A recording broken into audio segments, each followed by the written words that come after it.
This is the Movie Hall of Fame for Thursday, September 26, 2019, class of 1991 edition. Forgive my congested state. Oh, I didn't even notice. Yeah, I'm getting a cold.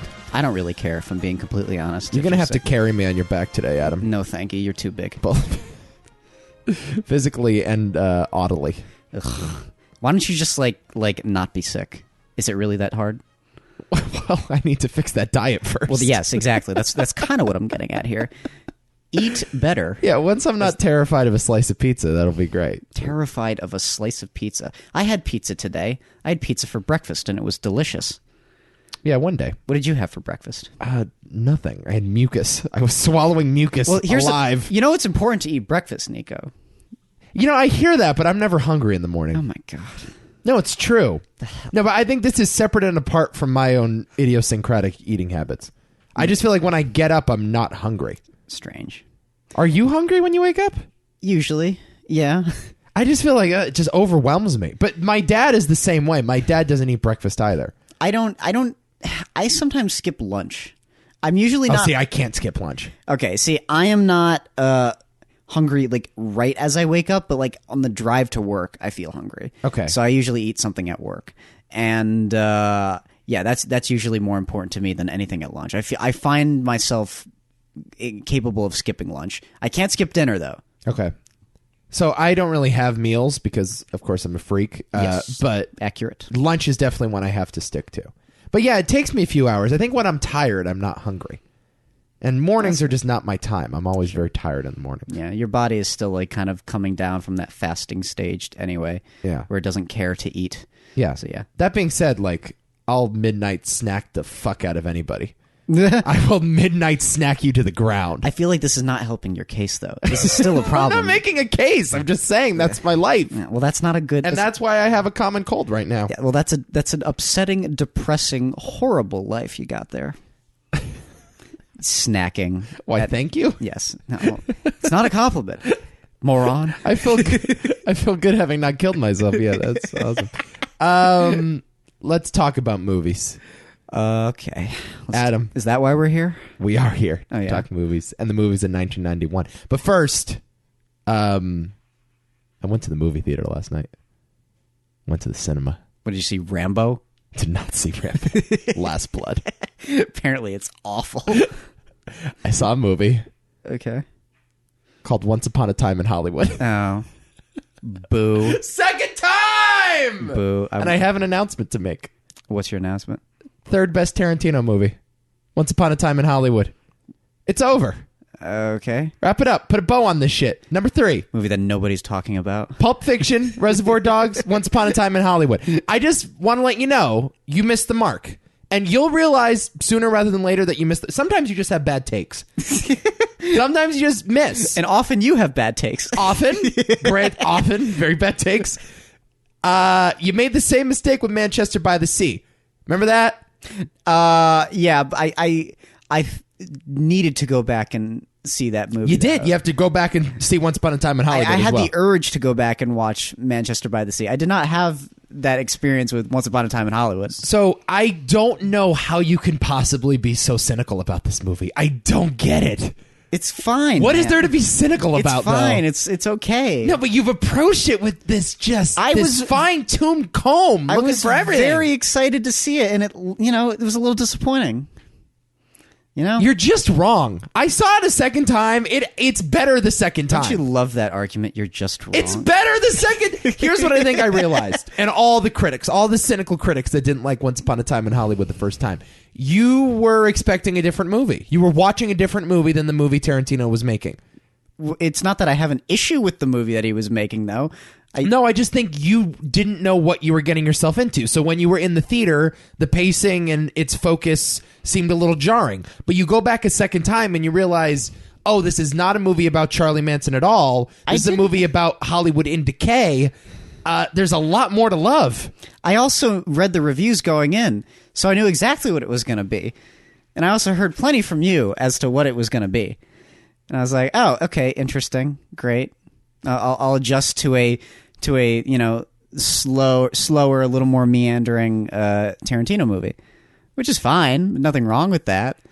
I just don't care. This is legitimately one of the best movies of the last 10 years. Oh, you're an idiot. It is. It's legitimately one of the best movies of the last decade. Go to hell. It is right up there, dude. What are you movie's incredible. What are you talking about? It's one of the best dude, movies. the sense of place that this movie has. Oh my God. Every detail. There are plenty of better movies out there that have better senses of place. And the things, like, the character work that Tarantino does here is so good.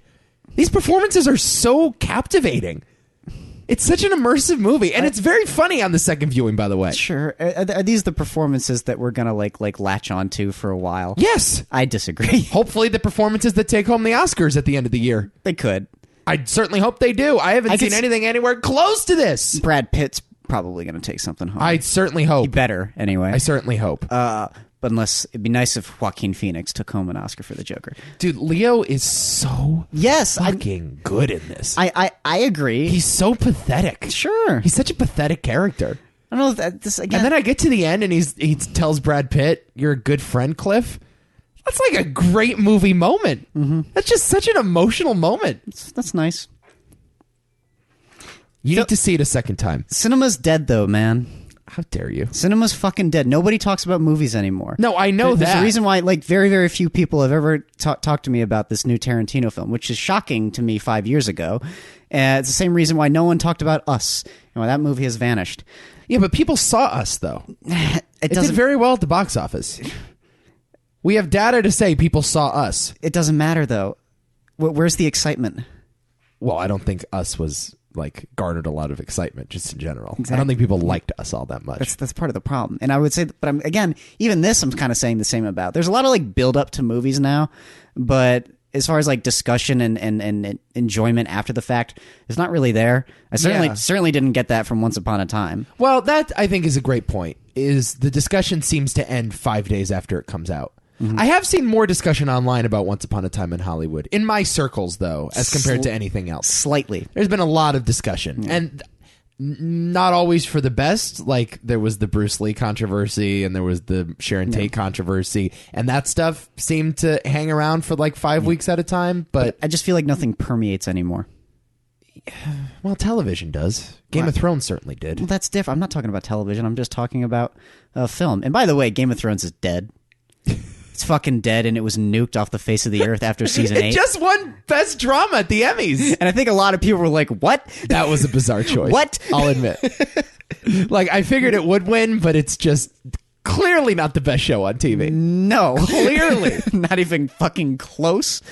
Dude, have you checked out Succession yet? No. Can you do this, please? Succession? For our friendship? Succession? I've actually heard about it. Apparently it's fantastic. It is...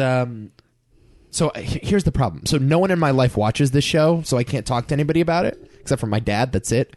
And I need someone just to say I'm not crazy when I say I'm watching one of the greatest television shows of all time. Okay. That's what I need. I got too much on my plate, man. I'm slowly chucking away at fucking Twin Peaks still. Oh, really? I'm getting there. I'm like a I don't know, like a quarter of the way done with season 2. So yeah.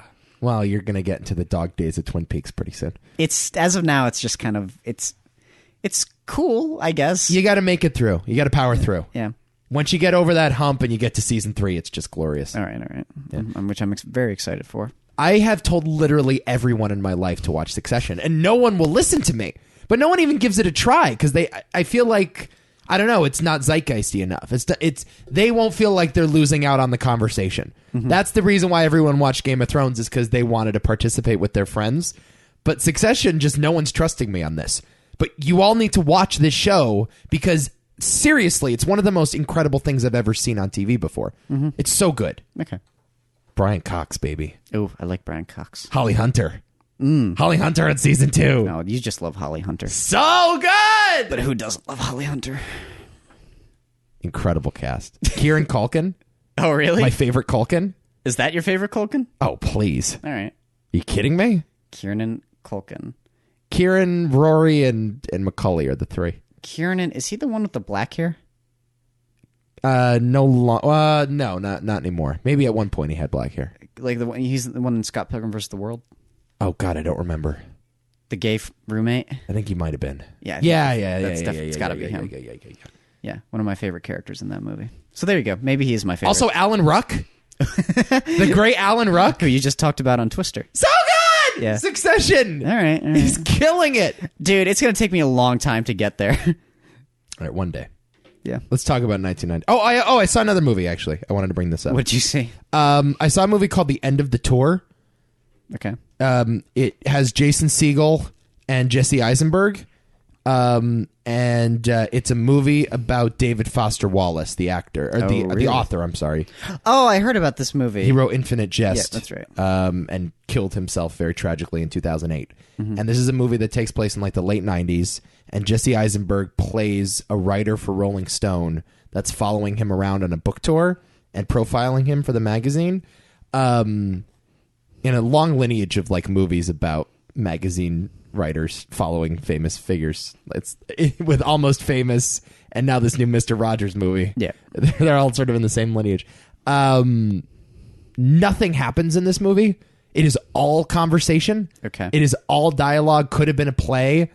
A very sweet and touching movie, though. All right. A24 movie, by the way. Interesting. Okay. Yeah. Is it my cup of tea? Yeah, I think it might be your cup of tea, actually. All right. Yeah. I think you would identify with these characters a lot.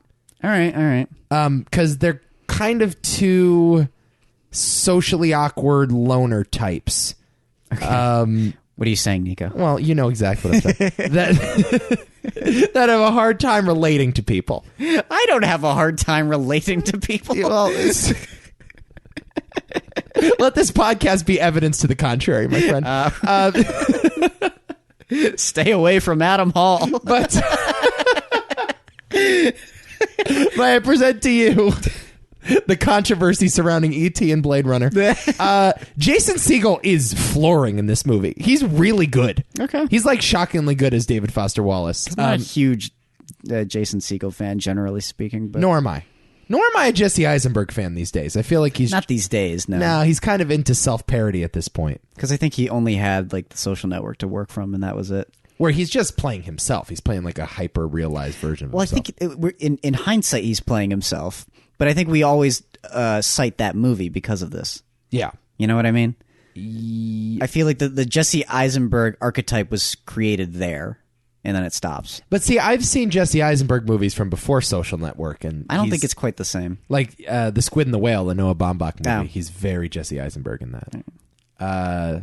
No, End of the Tour I would highly recommend. My brother watched it because he's like really into psychology and movies like this, and he's like, you need to see it immediately. It was like one of his favorite movies of the last couple of years. Very good. On Netflix, End of the Tour. Oh, boy. Okay. There we go. Should we talk 1991? Sure. All right. Here are your 6 nominees. Actually, how about you read them this time? Because I have a cold. You need to carry my weight. You know what? No. I'm going to blow my nose as you read those. All right. The nominees are Beauty and the Beast, What About Bob, Barton Fink, JFK, Terminator 2, Judgment Day, and, of course, The Silence of the Lambs. One of those 6 getting into the Movie Hall of Fame. Absolutely. One of those rare years where I think we look at the list and we just agree one of them's getting in. Well, there's closer than you think. Yeah? Yeah, Oh. I think so. Okay. Well, I'm dead set on What About Bob, so... No, yeah, me too. No discussion. What Okay, about just Bob? put it in right now. Highest grossing movie of that year, Terminator 2, Judgment Day. Followed by Robin Hood, Prince of Thieves, Beauty and the Beast, Hook, and The Silence of the Lambs at number 5. And at the Oscars, of course, it's one of those rare, clean sweep years. Silence of the Lambs takes home Best Picture, Best Director, Best Actor, Best Actress, and Best Screenplay. Rightfully so. Yeah, I would say so. I think that's pretty fair. Yeah. Jack Palance takes home Best Supporting Actor for City Slickers. I've never seen that movie. City Slickers. Oh boy, that's the one with Billy Crystal? Yes. Right. I haven't seen it either. Yeah, I can't comment. And Mercedes Rule takes home Best Supporting Actress for The Fisher King. I don't remember that performance at all. Which is another movie I have not seen. Yeah, I almost made you watch it, but I just think it's too stacked of a year. Okay. What I realize it's a very stacked year, 1991. Yeah, I was gonna say it's actually quite good. There's a stretch from like 91 to 94, which I would put up with Dude, the 90s are just awesome. I would say all of the 90s is just a great decade for film. Yeah. I was scrolling through 93, and I don't know what the fuck we're going to do about that year. I know about this year, too. Because there's a lot of great movies. Do you want to do 93 coming up, or are we going to have to save that for later? I think we've spent too much time in the 90s lately. Okay. But we'll return to it at some point. Okay. But 93 and 94, there are way more than 6 good nominees. I know. Oh, we haven't done 94 yet. Shit. Yeah, that we're putting in our back pockets. That's a bad one. Yeah. That's a bad one. We're going to wait till it gets more contentious. Okay. When we're no longer in peace times. Okay. Worst picture that year goes to Hudson Hawk. What the hell is Hudson Hawk? I don't know. Is that a Bruce Willis movie? Yeah, it wouldn't surprise me. Yeah, I think it's a Bruce Willis movie. Poor By the way, Bruce Willis. great list of worst actor nominees. You have Bruce Willis for Hudson Hawk, Vanilla Ice for Cold as Ice, Sylvester Stallone for the movie Oscar, All right. Andrew Dice Clay for the movie Dice Rules, Are you kidding me? and your winner is Kevin Costner, not for JFK, but Robin Hood, Prince of Thieves. That's a very famous win, by the way. Is it? Yeah. Widely accepted as one of the worst performances of all time. Really? At least worst accents ever. Ah. Everyone, it's like people stacked it up next to Dick Van Dyke and Mary Poppins as the worst accent in film. See, I actually think, wow, that's funny that you said Costner, because Costner in 13 Days, you ever seen that movie? No. His Boston accent, he plays JFK's chief of staff. It's about the Cuban Missile Crisis. Could be even worse. Really? So bad. That would have been my candidate for worst movie accent, is Kevin Costner in 13 Days. You just hate Kevin Costner, period. I do, but I think it's a recurring thing. I don't think I'm off on that. He's not that great. Also, your girl Sean Young wins worst actress for a movie called A Kiss Before Dying. Yeah, well, Sean Young ain't that great, generally speaking. How dare you insult Sean Young, star of Blade Runner? I'm more citing, I think, Ace Ventura, where I'm just like I like her in Blade Runner for what she's supposed to be doing, but then in Ace Ventura, I'm like, what? Wonderful movie. What the fuck is this? Oh God, I fucking love Ace Ventura, but I think she's the strangest part of that thing, and that's saying something. That certainly is. Honorable mentions. Here are some movies from 1991. Cape Fear. I like Cape Fear. I know you don't. I do not like Cape Fear. Yeah, I think it's way too over the top. And I hate Nick Nolte in it, and I hate De Niro. It's a Hitchcock movie, dude. It's supposed to be that way.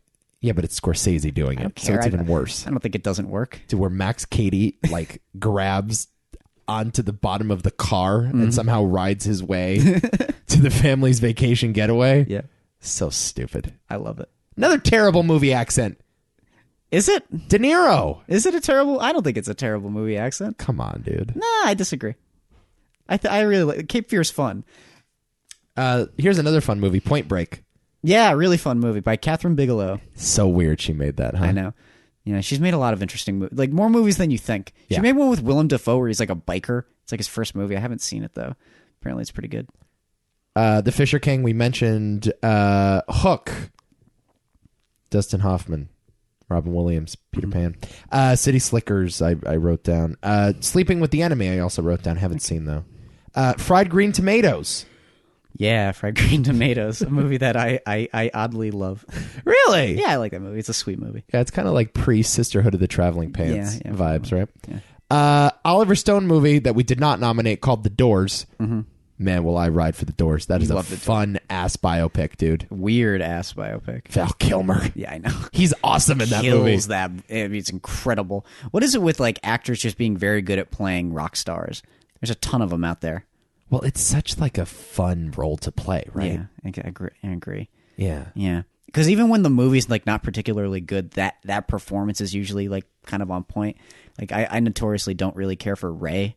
Yeah. But I think Jamie Foxx is incredible. He's really good. Yeah. Yeah, well, I think it's the one type of person that is a cartoon character both in real life and in portrayals of themselves. So it's easier? Yeah, we just accept them as caricatures in life. So why not? When an actor can go way over the top and we believe it, you know, of course Freddie Mercury did that. You know, of course Elton John would dress like that. Which I guess is why I have some more appreciation for Walk the Line. I think the more I think about that movie, the more I like it. I like it a lot. I really like, and Joaquin Phoenix is just so great. Yeah, he was born to play that role. So good. That and Joker, and that's about it, right? Well, we'll see. What a range. Yeah. Johnny Cash to the Joker. Yeah, I get it. Makes sense. Yeah. New Jack City is a fun little movie with Wesley Snipes that I love. Have not seen it. I wrote down The Rocketeer, which I have not seen. I have not seen it. That's an early superhero movie. Same guy that did... It's Joe Johnston. Yeah, Captain America, The Winter Soldier. No, I'm sorry, the original Captain America, The First Avenger. He also made Jurassic Park 3. Right. The worst Jurassic Park movie. No. No shit. No. Really? Not even close. I haven't seen Jurassic World 2. Woo! Really? Bad. Oh, bad. I didn't bother. Yeah. You have no idea. That movie is fucking nuts. And then 2 movies that I just really regret not nominating. What's that? I just feel bad that I didn't put Boys in the Hood or Thelma and Louise on here. Oh, well, we had this discussion. But you saw JFK and you're like, nope, I got to do it. Even though, you know what? I kind of agree. We probably should have had at least one of those movies. At least one. Yeah. They're both awesome, iconic movies. Yeah, of course. You know, I maybe could have taken out What About Bob, but I legitimately, that's one of my 2 or 3 favorite movies of the year. I really love it. I mean, I love it too, but I don't think it should be a substitute for those. Look, that was on you to put Thelma and Louise. You're the Ridley Scott guy. What were my nominees were Beauty and the Beast, Barton Fink, and Silence of the Lambs. So I got good nominees, okay? You could have gotten rid of What About Bob. Strong year. Yes. Deep year. Both these things should be nominated. I'm sorry. Well, we could have done a bigger list. Well, we'll find an excuse to put them on at some point. Yeah. Maybe we'll do like a road trip movie for Thelma and Louise. We'll do all road movies. Yeah, but then Fury Road's just going to win. National Film Registry, by the way, disagrees with our nominations because they said Boys in the Hood, Thelma and Louise, Beauty and the Beast, Silence of the Lambs. So I can't argue. Terminator 2's not on there yet? No. What? No, not there yet. That's weird. I believe the original is, but not that one. Okay. All right, and that's all I have. So let's get into it. Let's do it. And talk about your first nominee, Beauty and the Beast. Yeah. Directed by Gary Trousdale and Kirk Wise, nominated for Best Picture at the Oscars, by the way. The first ever animated movie to be nominated for Best Picture. Rightfully so. This film has that distinction. And Best Sound, winner of Best Original Song and Best Original Score. AFI says it is the number 34 love story of all time. 62 on their movie songs list, 22 on their movie musical list, and number 7 on their animated films list. A prince cursed to spend his days as a hideous monster sets out to regain his humanity by earning a young woman's love. Explain this nomination. What do you mean explain this nomination? Just tell me why you put it on. This is an incredible film. Yeah. This is my favorite animated film. Wow. Yeah, it's either that or, I suppose, Fantastic Mr. Fox. I wasn't expecting that. What? I'll put Fantastic Mr. Fox in my top 5. But Toy Story is probably higher than that. Yeah, I was going to say, not a single Pixar movie there? I just love watching you squirm. Oh. But I actually don't mind Fantastic. I know Mr. that, Fox. which is so funny to me. But well, because like Wes Anderson's movies are all cartoons. We just might as well put talking foxes in them. Why not? It's great. No, that movie is awesome. I don't ever want to hear someone talk shit about that film. I love it. Yeah, I don't mind it. That being said, yes, this is, I think, my favorite animated film and an important childhood film growing up, but also just like one of the most beautiful films ever made. So this is the first Disney movie. I'm sorry, the second behind The Rescuers Down Under, a movie that no one remembers. I remember that movie. Do you? With of course the mice? I did. Yeah. Did you see it? Yeah, of course I did. I saw it a lot. Really? Yeah. Is this part of the Renaissance? Yeah, I believe it is. But this was the second movie to use the CAPS, C-A-P-S animation software. Okay. This was designed, I guess, by Pixar for Disney. I see. To be able to animate things more smoothly. All right. That's why you get such a distinctive look in that ballroom scene where the camera seems to, there's no camera, but it seems to pan around the room and up to the chandelier and back down again, and the background looks three-dimensional. It was a very innovative movie in terms of animation. Yeah. And I think that's why you say it's such a gorgeous movie, because it is. I think it could be the most visually stunning Disney movie ever made. Oh, yeah. Apart from just everything about the movie. It's one of those things that like I could show to people interested in film and have them watch that to get a sense of place and get a sense of atmosphere and just like it's setting up your story in an interesting and sort of like gothic way. Yeah. I really love the finale where they're on the rooftops. It's just it's exciting. Yeah. And it's again not something that I guess predict in an animated film, generally speaking. I don't generally go into an animated film and feel like I'm going to get the same level of exciting thrills that are as engaging for me as like 2049, but this hits those marks for me, absolutely. And you know how much I love that movie. Yeah, would I call it a thrilling movie? I guess. I mean, its climax is certainly thrilling. I find the story to be deeply affecting. Really? Yeah. See, I'm not as much of a sucker for the story. I think you sort of see it on its surface, and it's like, oh, whatever. Like, guy is cursed by witch, falls in love with princess, and kills the bad guy. That to me is like it's deeply whatever. I just feel like I've heard it a million times before with Disney. I don't care about that. I'm just talking about the way it's done. Yeah. At the end of and I say that a lot. Like at the end of the day, as long as you can present it the right way, I don't know if it's been done better than that. I just think you're right. It's the animation and it's the presentation and it's the music and it's the vibe that really sells this movie. Yes. There's something very mythic about it. There's something when you see it, the way that castle looks, the way that it's lit. I know we're talking about cartoons, but the lighting, the set design, the cinematography, if those were real things, it's just a visually stunning fairy tale. Yeah. And I think that's one of the reasons why the remake did so well. Like the remake is one of like the highest grossing movies of all time. I know, isn't which it? is kind of surprising, actually. Yeah. It's in the top 10, but like you see this and you think, oh, this is something different. This isn't just like a fox dressed as Robin Hood swinging through the forest. You know, this isn't just The Little Mermaid. This isn't, although those are all fine movies, Aladdin is another one. Something about the visual style of Beauty and the Beast elevates it, and I think that's why it got such critical love. There's like a level of like I don't know. It hits like a prestige level here that I think other animated films generally did not. And I don't necessarily mean because of the aesthetics, but it just feels a little more confident and mature in a weird way. Even though the film is very funny at times and dynamic, but at the same time, I remember watching it and finding it kind of scary as a kid. Oh yeah, sure. Yeah, like really, really scary. But I sort of love that, and especially on repeat viewings, I'm just like, this movie kind of has it all. It's a nice, flavorful piece in that way, but it never feels uneven or off or inconsistent. Yeah, it sort of has a maturity to it. I think so. Maybe just because the genre, like the costume drama style of it sort of elevates it. Yes. Like there's an added importance to the set design. There's an added importance to who these characters are, and you're dealing with royalty, although a lot of other Disney movies have dealt with royalty. Pretty much all of them. All of them have. This one just feels like, PBS could have done it. And that I mean as a compliment. Like you imagine that great actors would be performing this material if it were like a stage play. Sure. I get, but the royalty in this element is interesting because it's kind of a sad aspect of the story. Sure. Like the fact that this guy is royal is sort of what doomed him to begin with. Yeah. Yeah. And where he's stuck now, like the castle is not like this romantic place. It's a prison. Exactly. It's like a horror castle. It's not some place that you want to be, but it's ultimately transformed because of his relationship with Belle. Yeah. Favorite Disney princess, by the way. Yeah, I think you're right about that, by the way. I think you're right. I like brunettes. What do you want? Sure. You watched this a lot as a kid? Yeah. God, yeah. Huh. It was like this and The Lion King. Really? And this Lion King's probably number 2. I remember this being the only Disney princess movie that really meant anything to me. I remember that.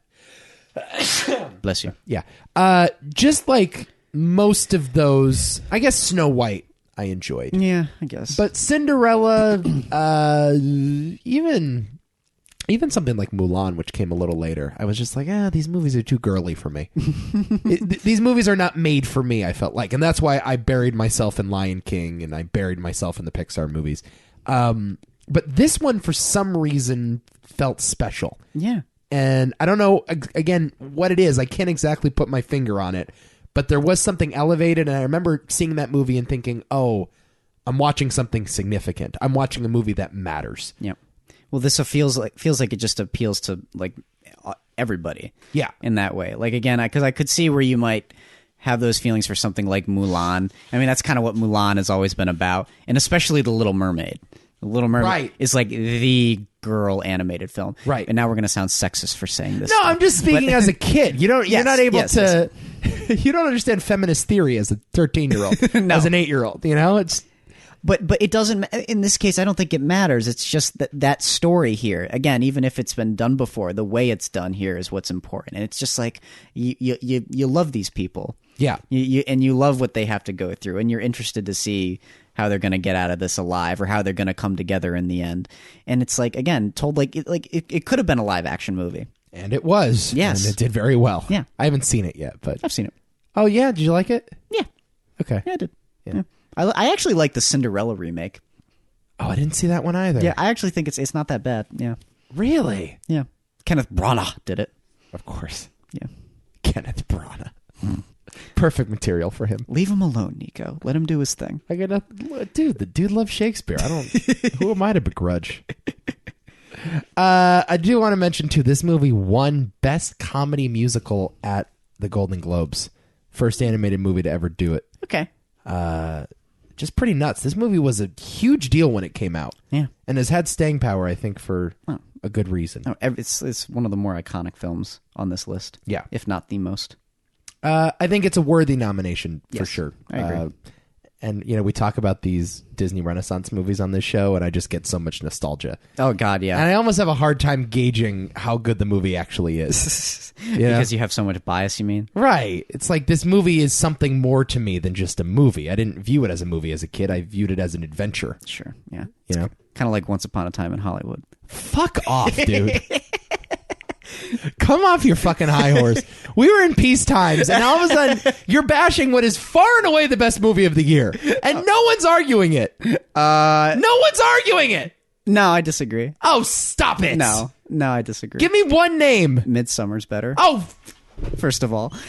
Get up right now. I don't need to deal with this. No, Midsummer's so much This is my studio, motherfucker. I don't have to sit here for this. Midsummer is better than Once Upon a Time in Hollywood? Oh, yeah. Oh, yeah, man. Are you kidding? You're insane. Not even close. Dude, you're insane. Not even remotely close. Fucking you and Jabril got to come off it, man. This movie's so good. I like the movie, for Christ's sake. I said I like the movie. I'm just not like... I just want you to acknowledge that... Oh, it's a masterpiece? It's a no, masterpiece. it's not. That's all I'm looking for. With that many flaws, it's a masterpiece. Okay. Let's talk What About Bob. Yes, let's talk about What About Bob. Directed by Frank Oz. Yoda himself. That's right. Starring Bill Murray and Richard Dreyfuss. Mm-hmm. A successful psychotherapist loses his mind after one of his most dependent patients, an obsessive-compulsive neurotic, tracks him down during his family vacation. Yep. I nominated this movie. Yes, you did. And I don't regret it, because I think it's a great comedy. Oh, yes, of course it is. It's a really good comedy. Mm-hmm. And I actually think it's kind of underrated. I don't feel like people talk about this enough. I feel like it's grown a bit more. I feel like a lot of people I know about the film. Abby introduced me to this film, actually. Really? Yeah, she had a feeling that I would like it, because she quite loves it. It's like one of the films I guess she grew up with. But I was like, oh, cool, I'll see it. I love Richard Dreyfuss. And, of course, I love Bill Murray, so let's see what this is about. And it's like my kind of comedy. Yeah. Because it's kind of, it's absurd and a little over the top, but it's about a character driving another character insane. It's very dark. And it's dark, yes. That's the thing. Yeah. Oddly dark. It is a character unraveling, for sure. Like, it's a PG comedy, and Bill Murray's in it, and it is cartoonish, for sure. But, yeah, there's a scene in this movie where Richard Dreyfuss tries murdering Bill Murray. I'm going to kill you, Bob. You just won't go away. Just chasing him around with a fucking axe. Yes, he's got a shotgun. Yeah. He's pointing him in the woods. He puts dynamite on him. He wants to incinerate him. I'm going to kill you, Bob. First, we'll eat the cake, and then we'll eat Bob.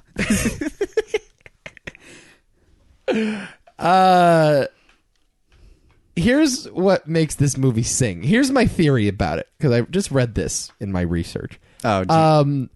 Bill Murray and Richard Dreyfuss admitted, both separately, that they did not get along during the filming of this movie. Here's the quote from Richard Dreyfuss. Oh, I love these stories. Fucking love this quote. How about it? Funny movie. Terribly unpleasant experience. We didn't get along, me and Bill Murray, but I've got to give it to him. I don't like him, but he makes me laugh even now and again. Oh, poor Richard Dreyfuss.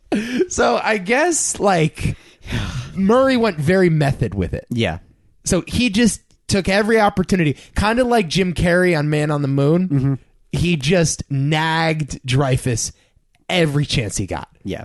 Physically harassed him, got flat out wasted on set. Yep. And just like screamed obscenities at him. Mm-hmm. And Dreyfuss, who I wouldn't classify as a comedic actor at all, I just didn't. I don't think he was prepared for this. No, I don't think he was prepared for this level of shenanigans. Well, it's of Bill Murray of all people, like this sort of like sweet, hilarious, chummy guy, and just turns out to be a fucking asshole. Right. Calls him and Dreyfuss called him like a bully, a drunken Irish bully. Yeah. Who threw ashtrays at him for no reason, just to psych him up, Get him into character. as if Richard Dreyfuss needed to be psyched up.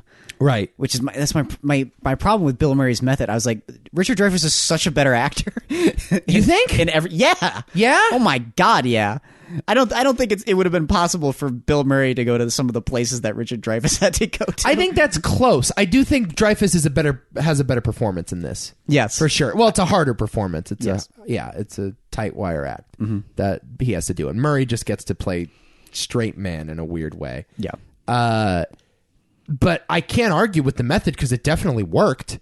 Sure. Like, I feel like that tension is very palpable. Maybe. And one of the things about this movie is, as likable as Bill Murray is, and he's a very likable guy as he is in most movies he's in, you sympathize with Dreyfuss through and through. Oh God, yeah. You understand why he wants to murder him in the woods. Which is a sick thought. Like, why am I sympathizing with this guy, but I have to? Yeah. I don't see any other option here. This guy needs to die. Right. It's that kind of thing.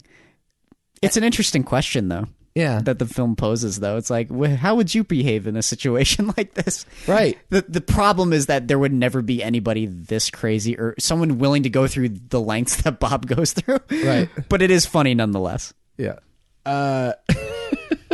Obviously. I mean, it's an over-the-top broad comedy for sure. But I do think, like, it puts you in the headspace of, like, a therapist in many ways. Like, it must be... Like, obviously people have serious problems and you shouldn't trivialize their problems for the sake of comedy, but also, like, it's got to be really fucking annoying sitting in a therapist office all day talking to crazy people. Sure. It's really got to suck. Well, you had guys like Bob all day? I've never been a therapist before, but if I ever was... Thank God. I certainly wouldn't want to come across a guy like this.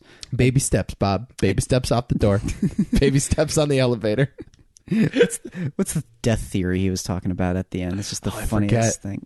There's so many great quotes where he just misconstrues what Dreyfuss is saying. Right. And it's just the funniest thing. I love the interview sequence. Oh, it's so good. One of the funniest things in the entire movie where he just takes over his spot on the television and Dreyfuss gets like one word about his book. Right. It comes out this time. And he's like, thank you. Now let me keep talking. Yeah. It's great. Well, people fall in love with Bob. That's the thing. And you understand why. Yeah. Like, you understand why Dreyfuss would be kind of a prude or a sort of a curmudgeonly old man, and why Bill Murray would be so beloved by his family. Because Dreyfuss's family absolutely loves Bill Murray in the movie. But the movie does pull off this great miracle where you're rooting for Dreyfuss to kill Bob at the end. And yeah, that's why this movie for me is an elevated comedy. It could have easily been silly, and in many ways it is silly. Oh, God, yeah. But it has this dark angst at the bottom of it that just sings for me. No, I agree. It's one of the more pleasant surprises that I've actually gone back and rewatched with Abby again too. Yeah. So we watch it every once in a while now. It's like, what do you feel like watching? It's like, as a good fallback. What about Bob? Sure. Yeah. Very rewatchable movie. Yeah, I agree. I'll flip it on whenever it's on cable. Yeah. Legitimately one of my favorite movies of the year. I don't think it changed much about Hollywood or about the culture. No. And it's kind of like a forgotten gem in many ways. I was going to say, more than anything, I think it's just a really, really nice forgotten gem, which is why it's nice to have it on this list anyway, because it's like, would we have talked about this otherwise? Probably not. I do think it's one of the 6 best movies of the year, though. I'd put it in the top 6. I mean, it's not better than Thelma Louise, man. You could have done it, man. You could have put it on. If you had not peek behind the curtain, if you had nominated Thelma and Louise, I would have felt an obligation to put Barton Fink on. Okay. So You could have put but then I have to. Whatever. I love What About Bob? Yeah, so do I. I love it too. It's nice that we actually discussed it. Yeah. I'm just saying. One day we'll do Thelma and Louise. Okay. Road movies very soon. Have you seen Paper Moon? If we're talking about road movies. Oh my God, I love Paper Moon. Me too. Oh my God, I love Paper Moon. Dude, she's so good in that movie. Tatum O'Neal. Tatum is so. I mean, her father's great, Yeah. but Tatum is unbelievable. Oh my God. I think one of the best father-daughter movies I've ever seen. It's the best father. I think you're- father. yeah, I think you're right. I mean, it's not even close, man. You still owe me $200. Fuck you. He doesn't say that, but he throws his hat down, and it's great. Now eat your Coney Island. Oh man, that's gonna be a good podcast. Road movies. I love Paper Moon. Let's do it. You want to move on to Barton Fink? Yeah, why not? Why not? Joel and Ethan Coen did this movie. Little movie. Yep. Stars John Turturro, John Goodman, Judy Davis, Michael Lerner, Tony Shalhoub, I know. John Polito, and Steve Buscemi as the bellhop. Great cast. Also important to note, first movie where they used a cinematographer, Roger Deakins. Really? Yep. Oh, it shows. Mm-hmm. Did Deakins do anything of note before this? He did 1984, and he did Sid and Nancy. Okay. Really? And if you see Sid and Nancy, it's like, whoa, really? Deakins did Sid and Nancy? Yep. Wow, that's very un-Deakins. I know. Huh, okay. Well, that makes perfect sense, though, because this is actually one of the most visually striking Coen Brothers movies. Yeah, I agree. It was nominated for Best Supporting Actor. Michael Lerner got that nomination, along with Best Art Direction and Best Costume Design. How it doesn't win Best Art Direction, I will never know. A renowned New York playwright is enticed to California to write for the movies, and discovers the hellish truth of Hollywood, both literally and metaphorically. So here's the miracle of Barton Fink. Yes. The Coens were writing Miller's Crossing. Mm-hmm. And by the way, I love Miller's Crossing. Me too. But they were having a hard time cracking that story, and they hit some writer's block. And I agree. so most people, when they hit writer's block, I've been there time and time again, I'll be like... I'm there now with something I'm writing. Yeah. So I don't know how you handle it, but when I have writer's block, I say, I'm going to go play some Candy Crush. Like, I'm just going to pop on some headphones, listen to the Beatles, and play Candy Crush. I will pace back and forth and throw on a movie that has absolutely nothing to do with the movie that I'm writing. Yeah. Like I often throw on like fallback movies for me. But I'll throw on like Halloween, or I'll throw on RoboCop or something like that. But I won't throw on something like Mad Max, and I won't throw on Blade Runner or any of those, because they generally don't sing to me in a writing fashion for some reason, or they generally don't make me feel as comfortable for whatever reason. I don't know why I fall back to movies like Halloween and RoboCop, but, you know. Yeah. Well, because you love them. I do, but I love Mad Max and Blade Runner more than both of those movies. Yeah, but that sort of has like a, I don't know, the scope of that. There's something. It's too prestigious, I suppose. Like I sit down and I'll watch those. I can't help but sit down and watch those movies, where there's something about having those other two on, where I can like just keep them on and pace at the same time. Okay. I don't know what it is. It's just this chemical combination that just works for me for writing for whatever reason. Okay. It's confusing. So anyway, point being, that's what we do when we get writer's block. The Coen brothers decided, let's write a totally different movie. So they took 2 weeks off of Miller's Crossing, and they wrote Barton Fink. Which is remarkable. Which is a better movie than Miller's Crossing. By a mile. It's just I love Miller's Crossing, but this is a better movie. Oh my God, it's not even remotely close. This is probably their 5th best film. It's always in their top. How do you do it? One for me. I think, okay, favorites and best are two different things. Yeah. I feel like their best accomplishment is probably No Country, even though Fargo is like the most beloved. It's certainly my favorite. Yeah. So I usually go as far as like getting all my like subjectivity out of the way. I go No Country, Fargo, Inside Llewyn Davis, The Big Lebowski, Barton Fink. I might swap those two. I think we have the same top 5. Really? I would. Here's how I go. I actually have this written down. I forgot I made this. I go Fargo, No Country, Barton Fink at 3. Okay. And then I go Lebowski at 4, and I go Serious Man at 5. Oh, okay. Serious Man would. That's how I do it.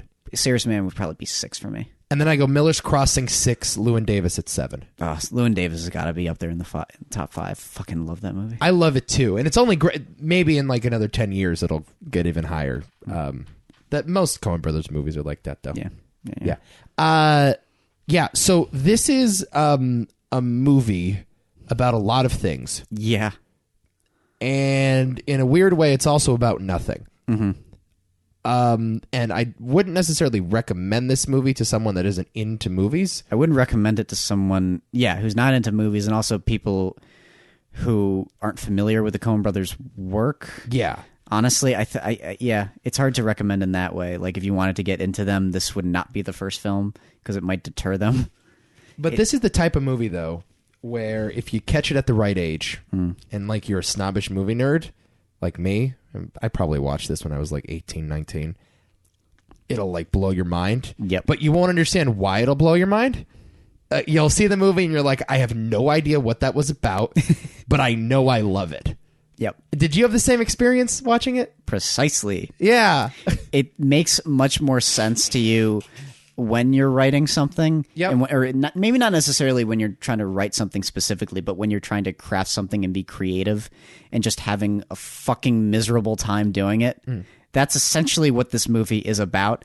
And you don't always pick up on what every single image is going to mean. You're not necessarily, the ending isn't always going to resonate right off the bat, but something just feels right about the movie. It's like you can't always put your finger on what exactly they were going for here, but it's like, I don't know why, but I connect to this image. Yeah. I don't know why, but I connect to this particular camera movement. I don't know why, but I connect to the actions that this person is doing. There's something evocative about John Turturro sitting on a beach with a cardboard box. Yes, exactly. And again, you don't know exactly what it is, but there's something that's hitting you on a visceral level. They're standing there with someone in the museum, and you're like, I get it. And they're like, what do you mean you get it? What's it about?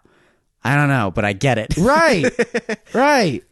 That's what it is. It's a feeling kind of a thing. That's whenever I talk about this movie with anybody who are kind of film nerds, I'm just like, the best example of a movie that I still to this day don't literally understand, just feels right to me.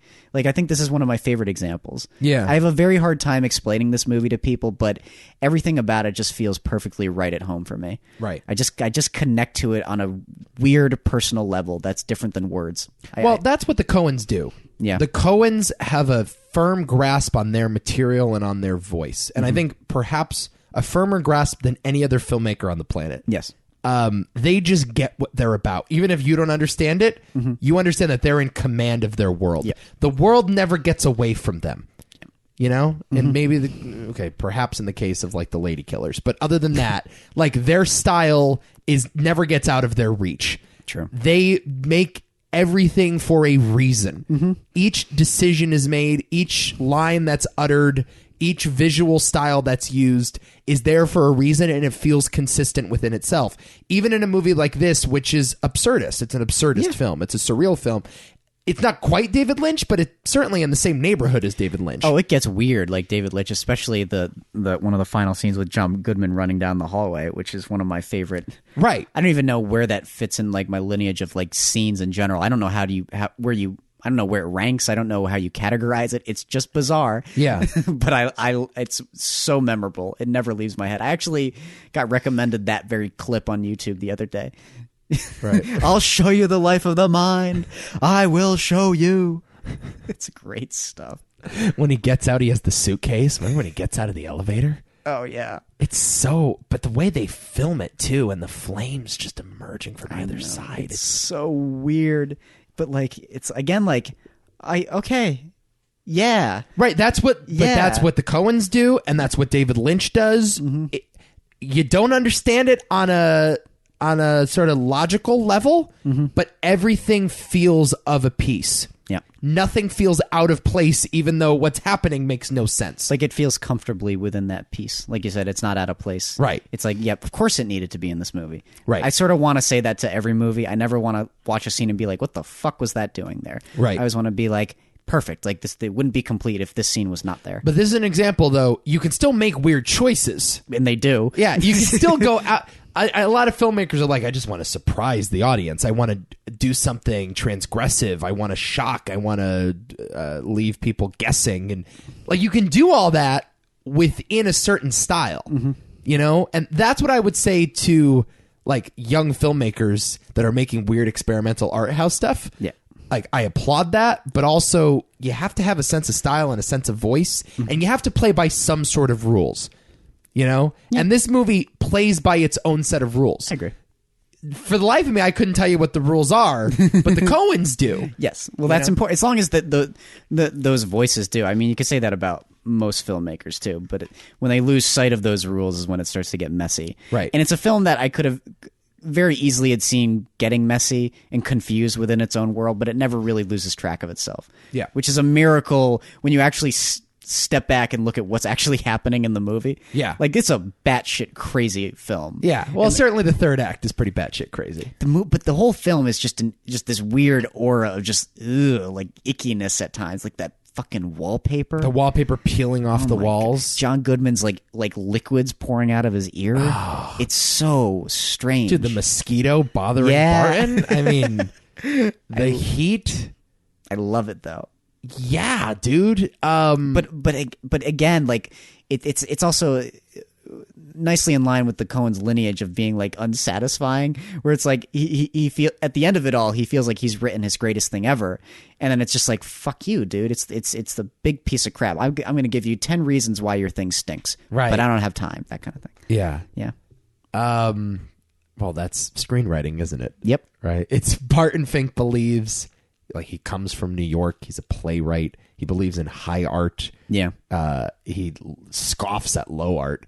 I am a creator. Right. I love that scene too. And it's kind of, he's a really irritating character in that way. He's not like a particularly likable guy. No, not really. But he goes into Hollywood and he just finds this cesspool waiting for him. And it's an incredible LA movie. You don't really think about it as an LA movie just because it's so secluded. Most of it takes place in that hotel. Yeah. It's very claustrophobic, though. I mean, you could call it an LA film. It's more of like an LA people movie. Yeah. Than LA specific. I mean, I guess you could say that that's LA, but when I think of this movie, I think of more the people who must inhabit that world more than anything. Right. And the sense of isolation that you feel. Yeah. Amongst all the noise.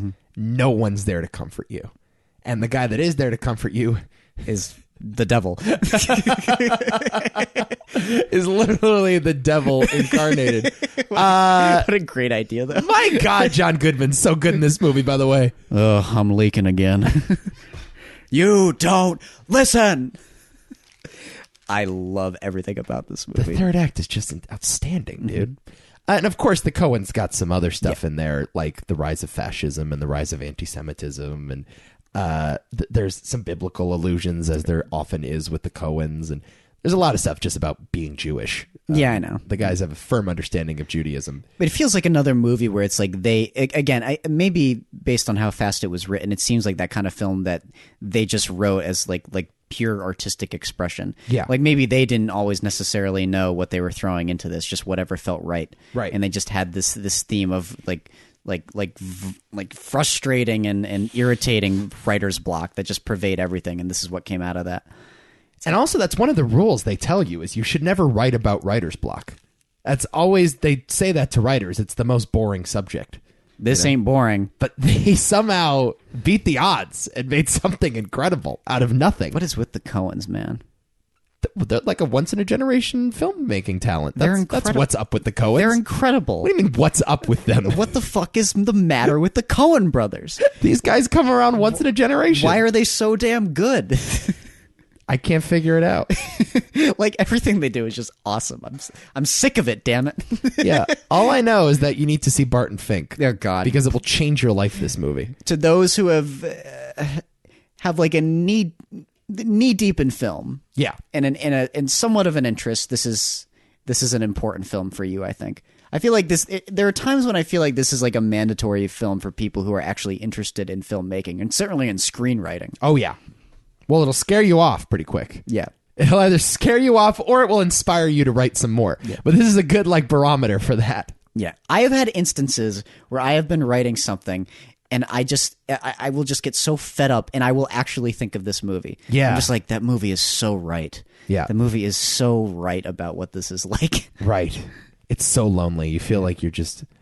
I'm like kind of working on a pilot script right now for a TV show, and like, yeah, I'm in a point of a lot of frustration right now. I'm doing this scene with two brother characters who are just fighting, but I can't end the fucking thing. Yeah, I hate it. Oh, it's the worst. I can just like, son of a bitch. I'm terrible at ending scenes. Yeah, it's like ending scenes are the worst it never works. It's impossible because it feels so forced. Yeah, I can always get into it, but then it's like, oh shit. Right. What? Okay.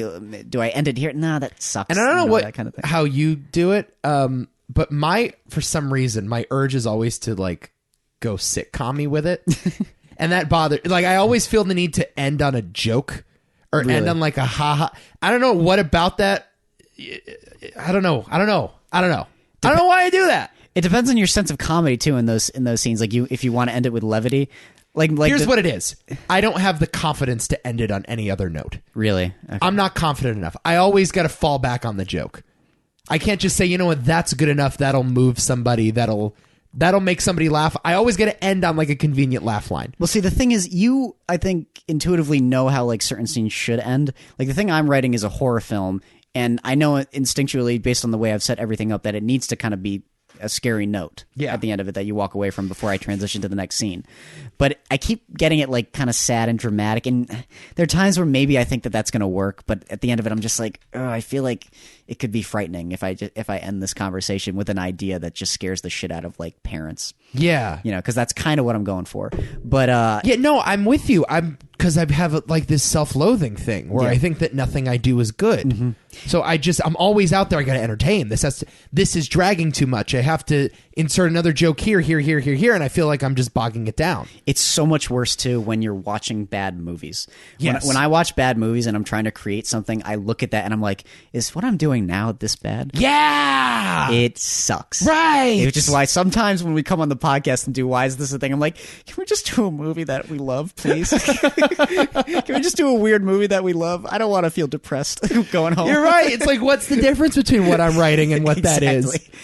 Oh man, I feel you so much. Mm-hmm. Yeah, dude, writing sucks.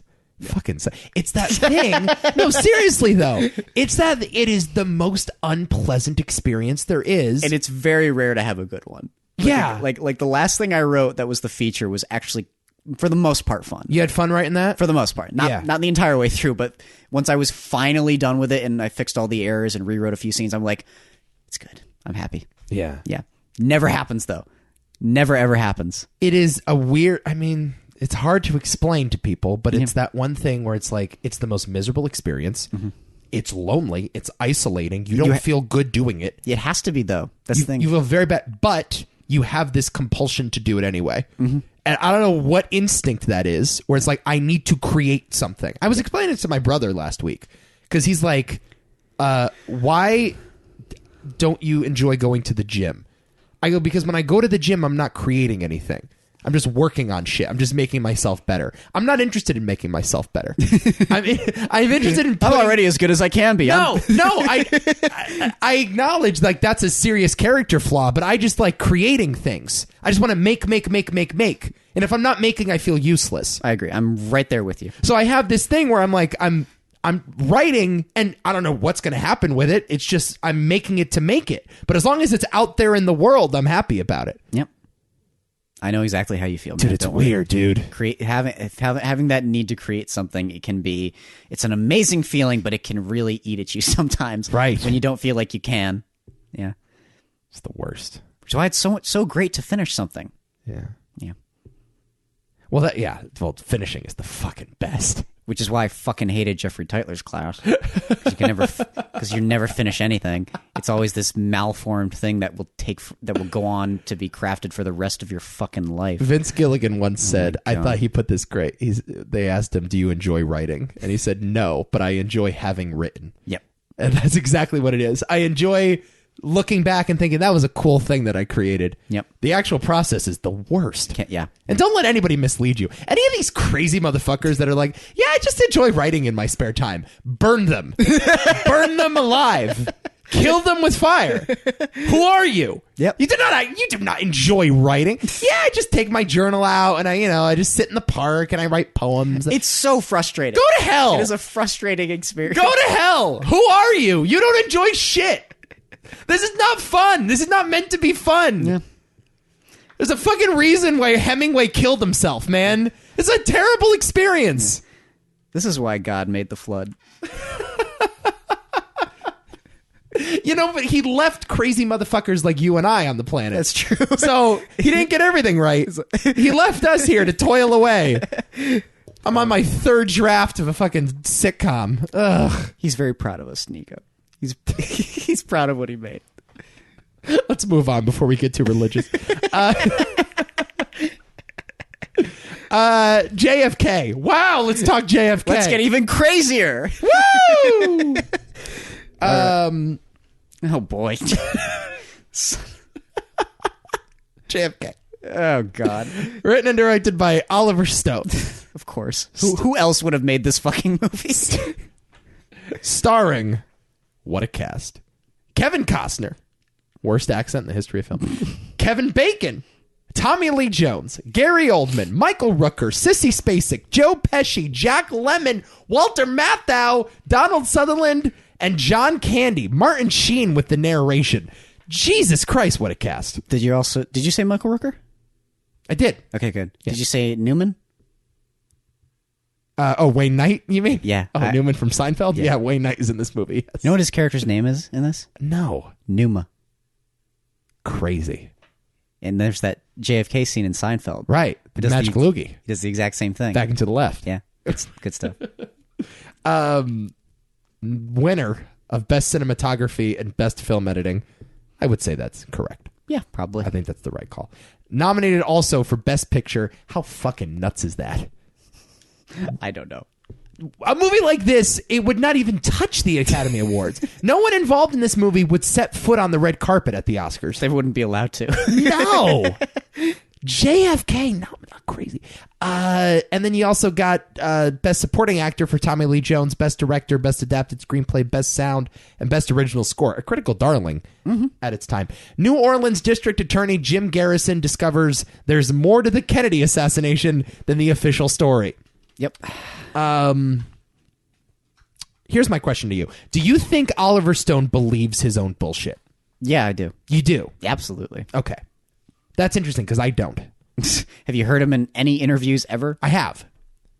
Let me explain. This is one quote of his. Stone does not describe the movie as the official telling of the JFK assassination, but rather as a counter myth, quote unquote, counter myth to the official myth. I don't think the point of this movie is necessarily that it's 100% historically accurate, just that it's an alternative to the pre-established facts. Okay. Alternative facts, as Kellyanne Conway would say. Sure. I don't actually think that anyone involved in this movie believes the conspiracy. You don't? I see this movie as an exercise in paranoia. It is that, yeah. And it's a movie about the nation's response to Kennedy's assassination. This is how we must have felt. This is the chaos, the uncertainty, the frenetic nature of a story like this. And we're trying to represent it on screen. There's no other way to tell the story of the Kennedy assassination without acknowledging that everybody in the country was at a loss for words. What the hell's going on? There must be something greater. Sure. And Roger Ebert in his review, I think, summed it up quite nicely. This is not about the history of the Kennedy assassination, but the feeling of the Kennedy assassination. Yeah. And that's where the movie finds its truth. Not in the historical details, but in the way that it makes the audience feel. And that's why I agree with him when I say JFK is a masterpiece. Could be, yeah. It's a really good movie. You mean like Oliver Stone believing in the conspiracy? You mean like as he doesn't believe it as a means to tell this story? I think he believes that there's more to the Kennedy assassination. Yes. That's because I think like in person, if you were to ask him, he would say, yeah, I think there's more to it. But what you're saying is that the movie is not really about that. It's more about this. I think he took creative liberties with the film, and he'll acknowledge that he took creative liberties with the film as a means to an end. That's true. Yeah. And I think he has acknowledged that in the past. Like he said, yeah, there's bullshit in the movie, but there was bullshit in the real story too. Yeah. You know? Which is what I like about this. Right. I mean, this movie is... I mean, it's... This movie's nuts. This movie's out of its fucking mind. And it certainly makes you... I mean, it's oddly effective. I don't know if it's effective in the ways that they were intending it to be. I mean, I feel like that sense of paranoia. I mean, it is a deep exploration on the reaction to the Kennedy assassination more than anything. Yeah, I agree with that. Like capturing a feeling of just a psychological unrest of every character in the movie is just brilliantly captured here. I feel like people took the testimony at hand in this film and really ran with it, though. I mean, well, this did actually happen. Not the conspiracy part, but Jim Garrison was a real guy. No, a lot of this stuff really happened. Yeah, this was an actual investigation, and they did try. What's his name? Ruby? Jack Ruby. Jack Ruby.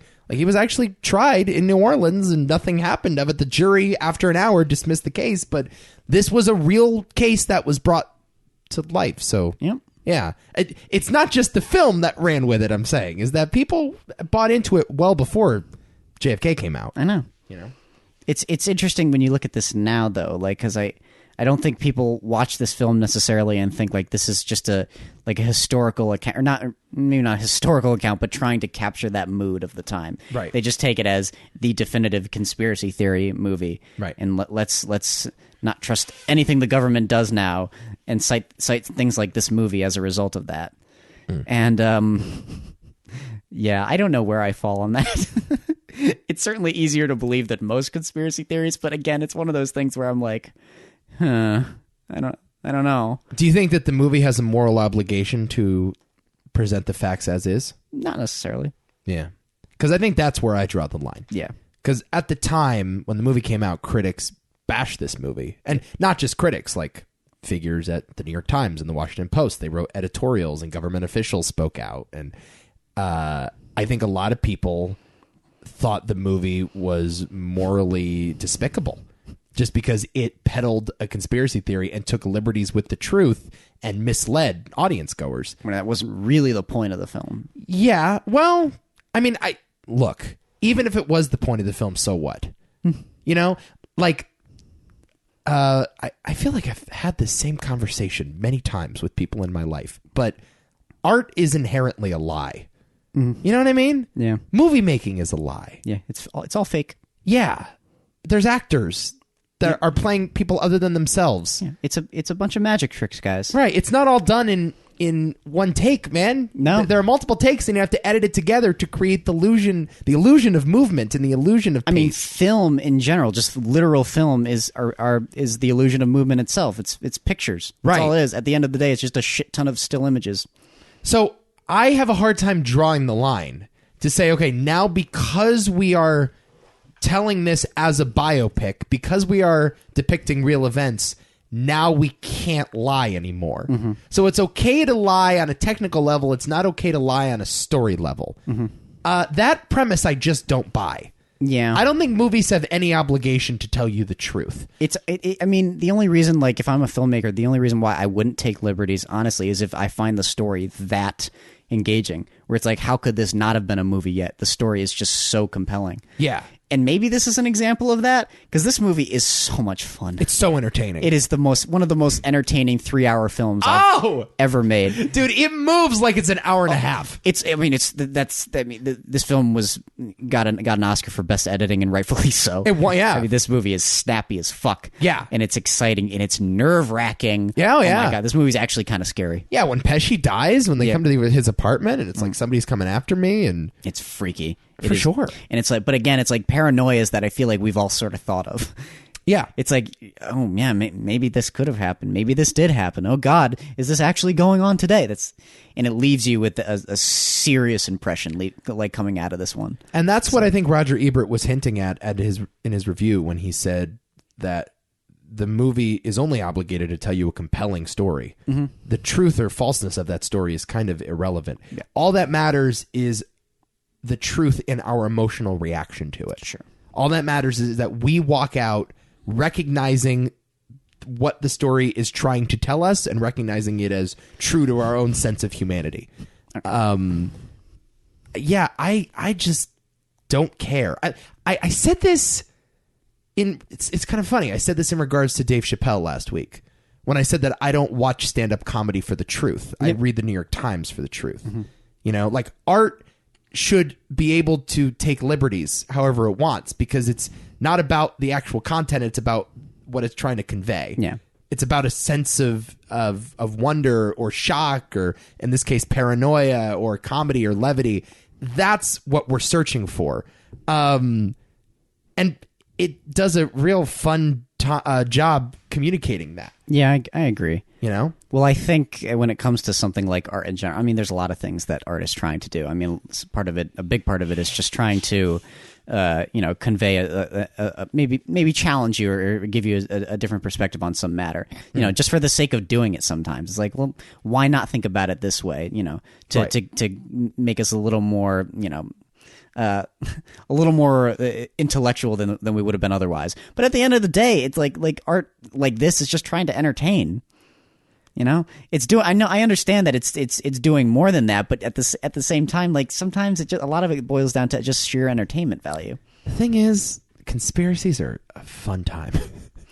Who doesn't love a good conspiracy theory? I actually got into a mild argument about this with Abby. Okay. Because she buys into a certain conspiracy theory, and I'm just like, what the fuck are you talking about?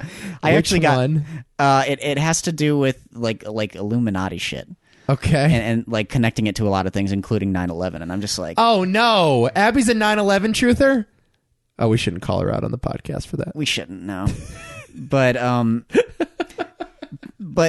in a way, it sounds like she kind of is not a truther. She wouldn't like be outspoken and going. She's just asking questions. Yeah, she's skeptical. That's the best way I'll put it. And I'm like, Abby, but no, like if you look at this evidence and you look at this and you, how about the BBC radio broadcast? Oh my god, that announced that the tower was coming down a half hour before it actually did. Time zones. Time zones. You know what the problem is? Alex Jones just fucked it up for everybody. Yeah, that's the problem. Alex Jones went after dead kids. So that's it. That's where we draw the line. It was all fun and games until Alex Jones said those kids in Newtown aren't actually dead. And ever since, and then he got involved with Trump, and then ever since then, it's been like all conspiracy theorists are anti-democracy and are anti-dead children.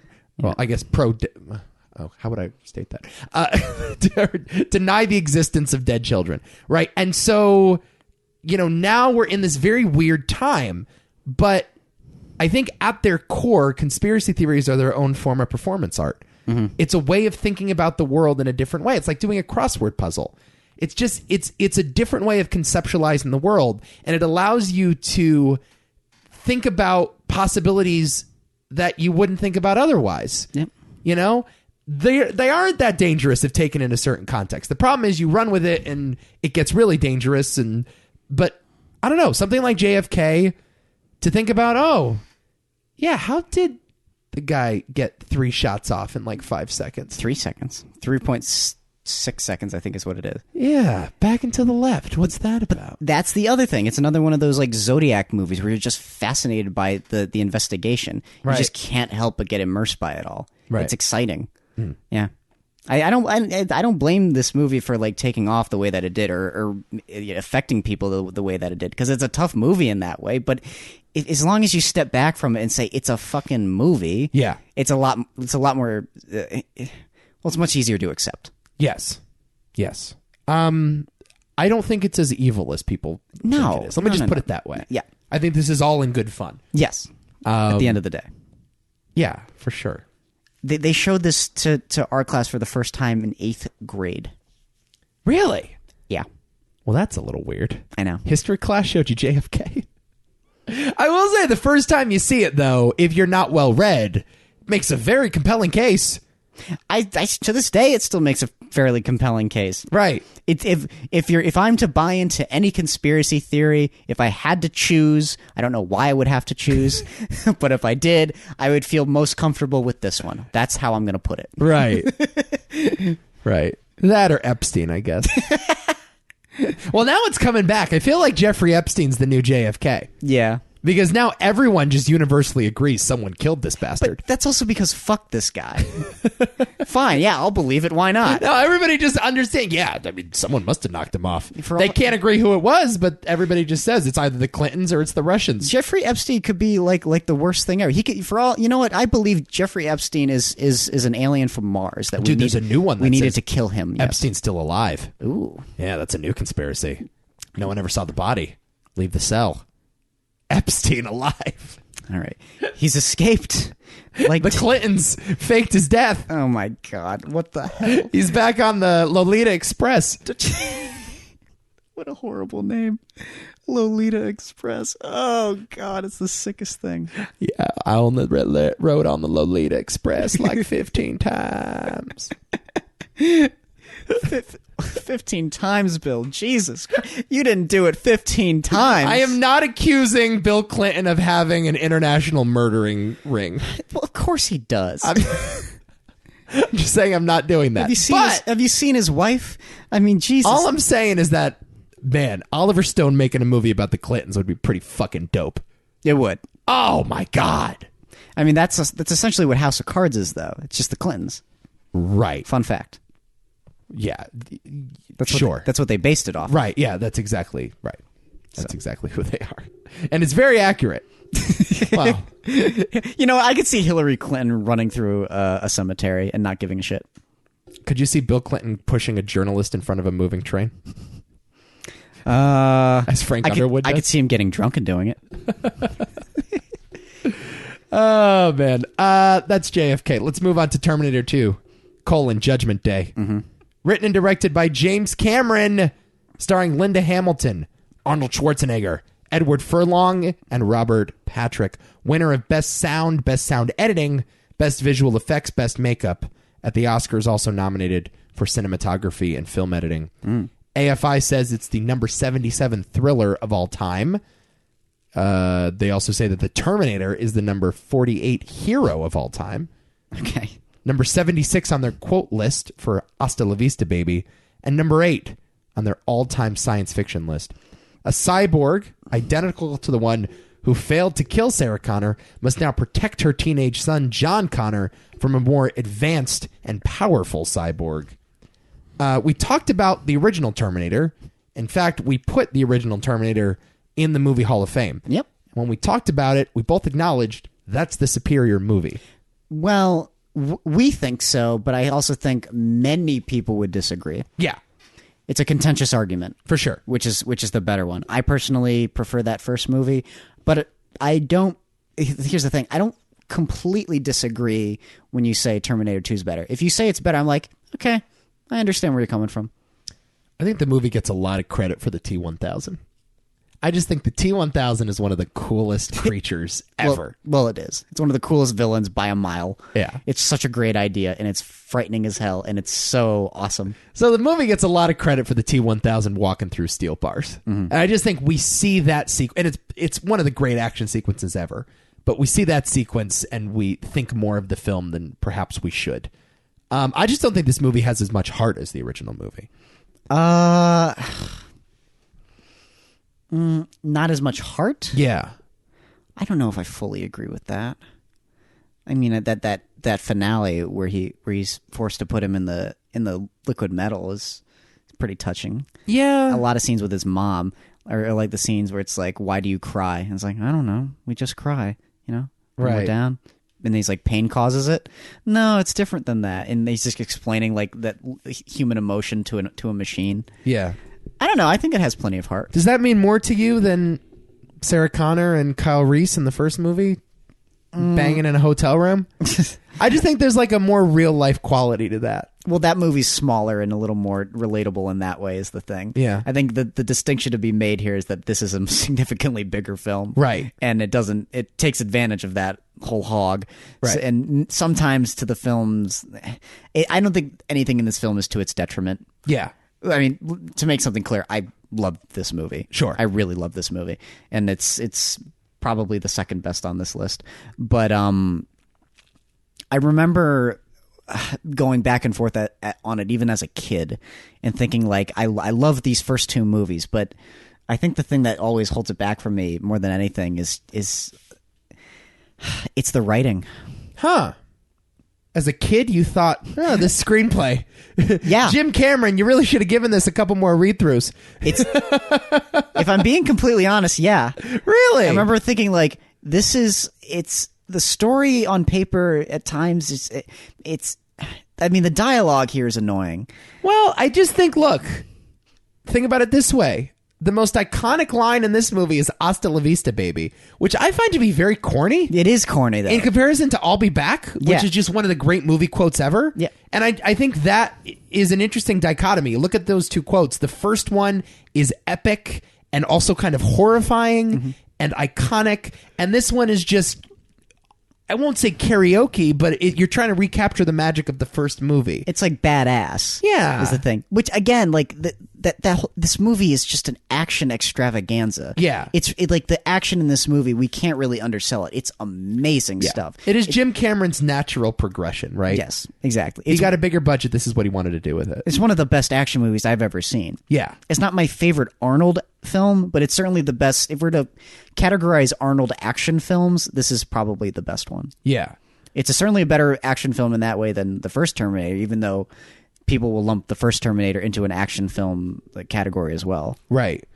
Well, here's the thing. I don't love Arnold as the good guy. Maybe that's what it is. See, that is weird to me, though, because he is always the good guy. Right. I mean, I maybe it's just because he was so good as the bad guy. And that's the thing, is that I actually agree. He's so much better as the villain in this role. But there is something like oddly charming about his character in this. Right. Which is why I don't necessarily have any pushback with it. It's just a different version. You just don't see a lot of huge movie stars go for it as a villain, like Arnold in the first one. I admire Arnold as much as I like him in that movie. That's important. Right. Whereas in this, it's like, oh, he's just really good. Yeah. He's really good at playing the hero in this, and he's funny and charming, and it's nice to see his relationship both with John and Sarah Connor. Yeah. So yeah. I think you're right, though. This is often acknowledged as the greatest action film ever. It's considered one of the great sequels ever. It just never really resonated with me the way it did with other people. That's fine. I just think for me, I want Die Hard. You know, I want the original Terminator. I want The Fugitive. That's what I'm looking for in action movies. I want something a little more real, a little more restrained, a little more visceral, a little more edgy, dirty, gritty. And this movie had a sleekness to it that I didn't exactly embrace. I think it certainly has its grittiness to it. Like, I certainly think that this movie... I mean, it's violent, I suppose. There is an attitude to it, though, that certainly feels like equally as like chunky as that first movie, if that makes sense. Like it's like especially if you've seen the other Terminator films, this movie, which I have not, by the way. Like the third movie is just abysmal. Yeah, and that the fourth movie tries to get grittier, and it's just kind of boring. And then apparently the fifth one is just sleek as hell, and it's just a total pile of shit. Right. So I feel like the lineage of in the relationship that this movie has to the other movie is pretty strong. Yeah. I feel like it makes for a good double bill. It doesn't necessarily feel out of place or anything. And like you said, it's a nice natural progression for James Cameron. Right. So I just like when those guys have less to work with, not more. I agree. No, and that's the thing. I'm on your side. Normally, I say, yeah, I like those aspects of the film more in the first Terminator. But that's not to say that I don't like this movie. I have to stress, like, I love this. Yeah, movie. of course. It's one of my favorite movies. Yeah, it's incredible. No, it's an awesome movie for sure. Yeah. It's just hard because we're talking about a sequel, and the original I just find to be greatly superior. Yeah, I wouldn't even say greatly superior, it's just different. I don't know. For me, it's a matter of like taste. It's like what is your personal preference? This apple or this orange? You know? Right. Or just either Granny Smith or that's actually a better Red example. Delicious, right? Yeah. That's all it is. It's different flavors. I like something a little more sour. I've always loved the Granny Smith apple. Me as well. Give me some bite. Yeah. You know. Your T-1000's awesome. I love the score. I love the use of sound in this movie. Oh, yeah. It's a very immersive. It's one of those movies that I would have loved to seen in the theater. Oh, absolutely. You know? It's so cinematic, and it still holds up too. Yeah. It's the other thing, and even the effects hold up to this day. Right. And it's one of those movies that just has like just so many awesome, iconic, memorable moments that you just can't forget. Yeah. And you can't sell short to. To me, it's just like, just play the hits. I don't need the new thing. Just I'm good with the old thing. Which I agree. I'm fine with that. Yeah. It's my same thoughts on Alien and Aliens. Yeah. That's one of the reasons why I like the original Alien better. Sure. The new one is just a full-fledged action movie, and the first one is just gritty and small and horrifying. I actually I think like people compare like sequels in general, but if I'm to rank I think I actually like Aliens as a sequel a little bit more than Terminator 2 as a sequel. Really? But we'll get into that. Yeah. Not sure we will. Not to say that I like Aliens more than Alien, though. But again, people would probably say... I know a lot of people who prefer Aliens. Yeah. Which is okay. Okay. Anything else about Terminator 2? No, it's dope. It's an awesome movie, and it's worthy of the conversation. I think it wins out in one of our categories. What category would that be? Impact. Really? Okay. Well, I think it's going to lose quite handily in the other two, though. No. Really? We're going to have this out? Yeah, a little bit. Okay. So I think this is quite obvious because the last movie on this list seems like a home run Sure. to be inducted here, and it's called The Silence of the Lambs. Yes. And it's directed by Jonathan Demme, and it stars Jodie Foster, Anthony Hopkins, Scott Glenn, and Ted Levine. Yeah. Winner Best Picture, Best Actor, Best Actress, Best Director, and Best Adapted Screenplay, as I previously mentioned. And nominated for Best Sound and Best Film Editing, the American Film Institute. This is what they said about Silence of the Lambs. Number 5 thriller of all time. Yep. Number 21 on their movie quote list. I ate his liver with some fava beans and a nice Chianti. Number 6 on their heroes list. And number 1 on their villains list with Hannibal Lecter. Okay. Do you buy that? Number 1? Yeah. Villains? Yeah. No. Would you even call him a villain? Not really. I'd call him a bad guy. I wouldn't call him a villain, would you? Well, Buffalo Bill is the villain of the movie. Yeah. Yeah, right. So. James Gum. James Gum. What a great name. Yeah. And by the way, number 65 on their all-time movie list. Number 65 movie of all time. Yeah. A young FBI cadet must receive the help of an incarcerated and manipulative cannibal killer to help catch another serial killer, a madman who skins his victims. Here's a little story bouncing off of that point about Hannibal being a villain. When Sir Anthony Hopkins found out that he was cast as Dr. Hannibal Lecter, based on his performance as Dr. Frederick Treves in The Elephant Man, he questioned director Jonathan Demme and said, quote, "But Dr. Treves was a good man," to which Demme replied, "So is Lecter. He's a good man too, just trapped in an insane mind."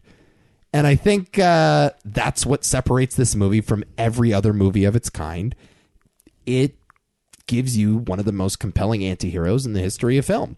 Yeah. And it treats this relationship between an FBI cadet and a serial killer as a genuine one. They are actually peers in this movie. Mm-hmm. Although it's a very unhealthy relationship, these two people really care about each other. Oh, absolutely. And that always comes through. And that's why this will, for my money, always be the greatest serial killer, horror, thriller, crime movie ever made. This is it right here. Oh, probably. It's like the often cited one. It's funny, though, you say that, because I also think it's the movie that people push back a lot on. Really? Yeah, normally when people talk about like serial killers in film, for some reason, this is the one that they like. It kind of like gave those a bad name or too simple of a name.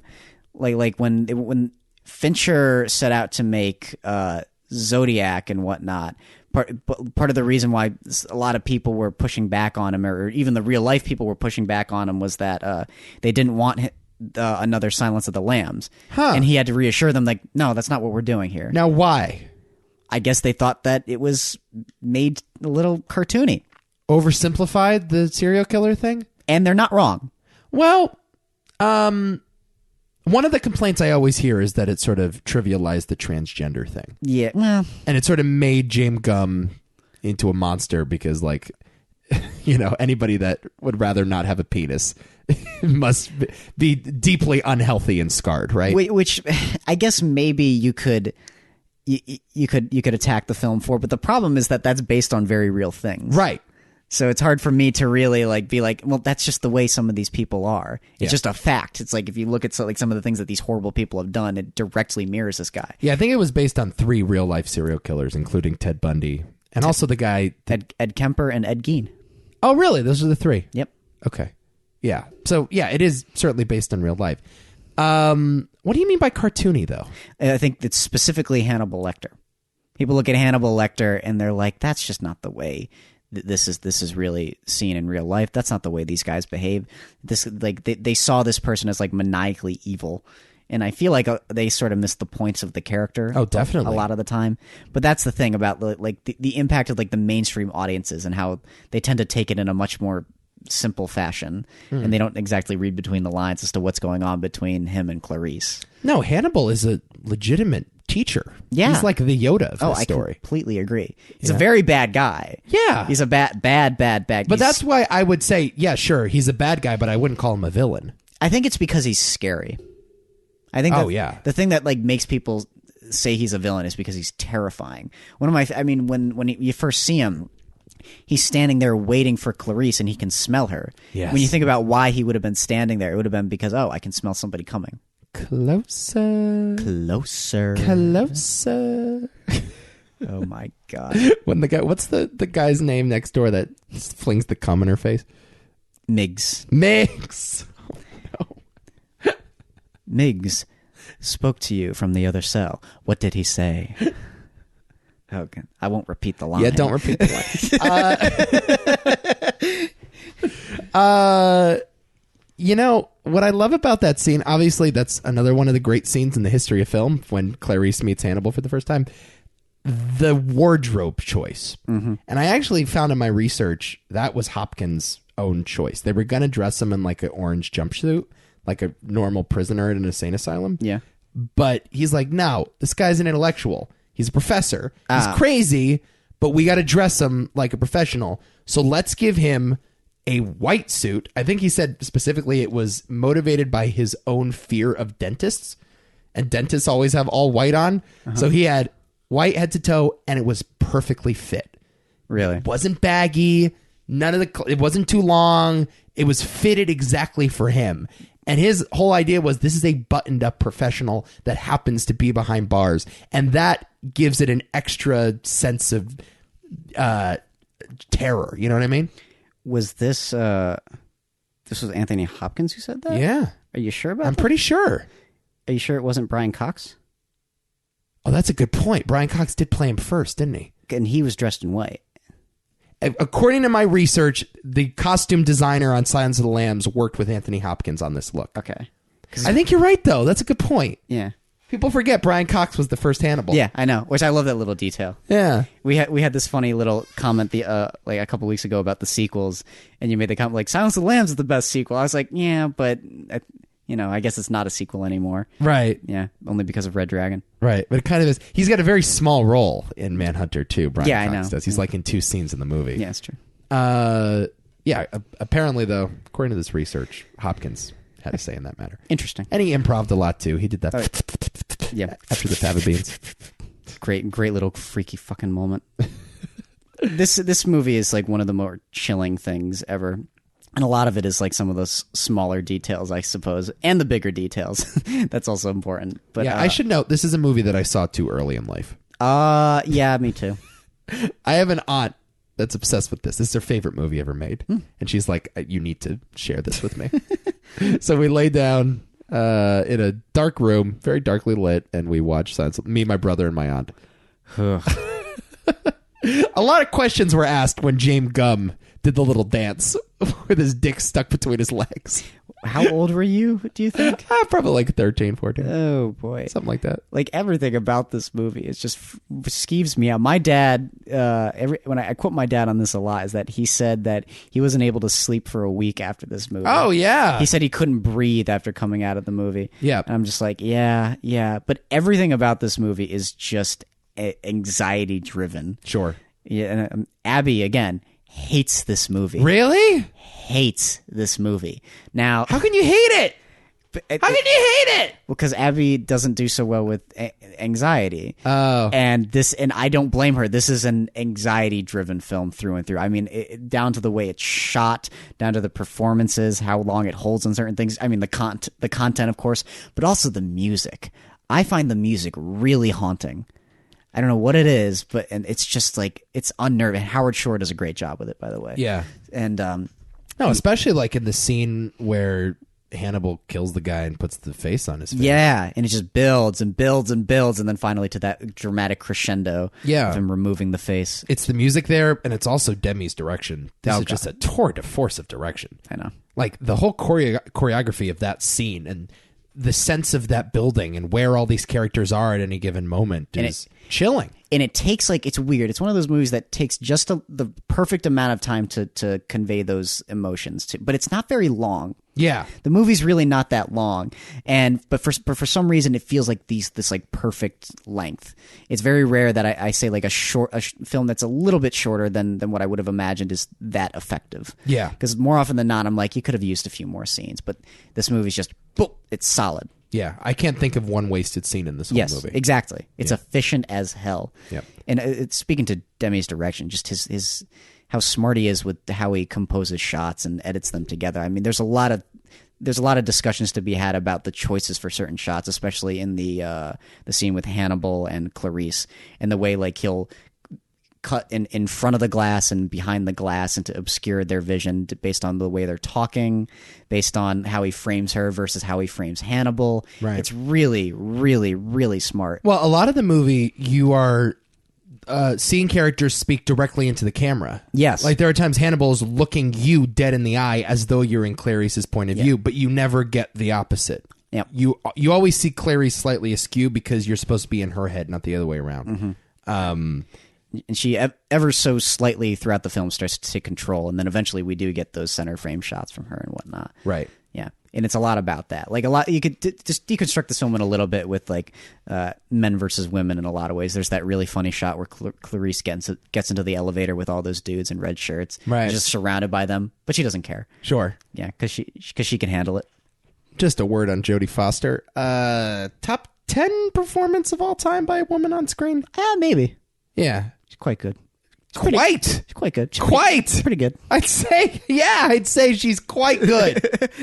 I'd say she's quite good. I love when she's going into the garage and she kind of gives. It's just I love little moments for actors. Usually I fall in love with a performance based off the like tiniest little details.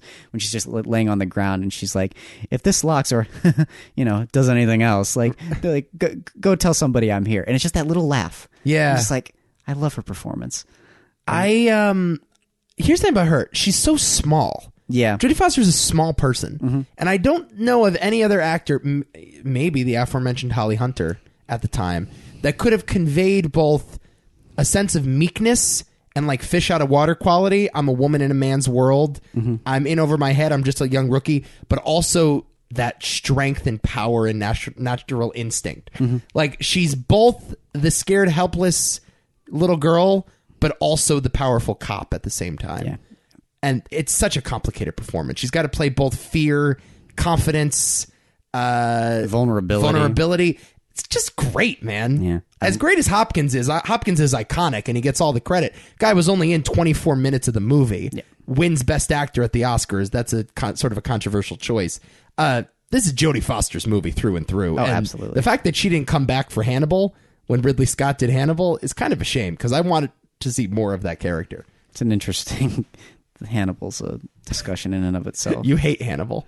I don't like Hannibal. I kind of like Hannibal. I prefer Red Dragon. Yeah, that's where I disagree with you. I think Red Dragon is objectively better in every way. Hannibal's more fun to me. No, it's not. See, that I completely disagree. Ray Liotta eating his own brain.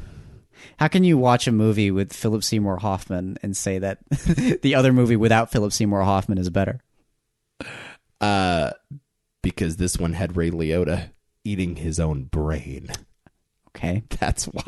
You know what? Can't believe I'm going to say this. What's your point? I will still take Philip Seymour Hoffman. Silence of the Lambs. Great movie. Incredible film.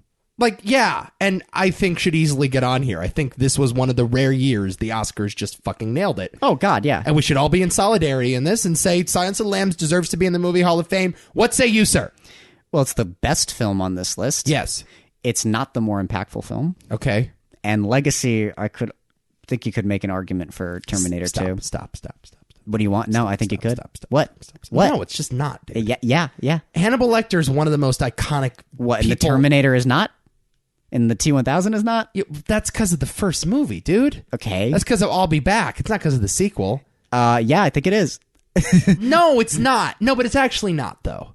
That's like saying, like, Darth Vader is iconic when he threw the Emperor down a shaft. Like, Darth Vader is iconic for the movie that came before it. Yeah, the sequel, Empire's. Yeah, but I'm saying he's iconic when he's iconic as the villain in the first movie, not as the hero. We think of the Terminator as a scary machine. We don't think of him, generally speaking, as the hero. I don't know if we do anymore. Dude, what kind of fucking argument is this? Silence of the Lambs is easily the most iconic movie on the list. Please. No. Please. No. When you think serial killer movie, you think Silence of the Lambs. Today? Of course. It's one of them. Please. I think when you just think of great action films, you think of Terminator 2. I feel like this film is far more well known and far more seen, especially by our generation. Terminator 2 is more well seen than Silence of the Lambs? You're just off on this. No, I can just tell you you're off on this. I can tell you you're off. Because most of my layman friends adore Silence of the Lambs and have not seen Terminator 2. I would say, generally speaking, that's a more well-known by our generation movie. And I disagree. I'm just like, in my experience, it's just Terminator 2 is far more well-known. And, yeah. What do you want? And by the way, how is Silence of the Lambs not impactful?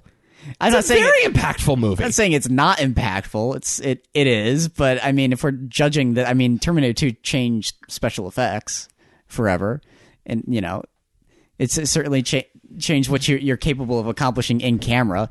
It's cited more by more modern filmmakers. I mean, what did Silence of the Lambs do? It's just a very good movie. It is. There's an argument to be had for Terminator 2. Are we actually having this conversation now? I'm just saying. Are we actually? This better just be a little devil's advocate thing, because I thought, again, we were in peace times, and I picked a nice, easy year just to sort of solidify the good vibes we were having. I'm just saying, when it comes to like impact and legacy, I think Terminator 2 Stop it! My God, stop! You're just wrong. No, and I think the movie that gave us Hannibal Lecter is by far and away the more iconic movie. And this is the movie when we think of the Terminator, man. It just is. Are we actually How are we doing this? How are we doing this? How are you doing this to me? I thought we were good.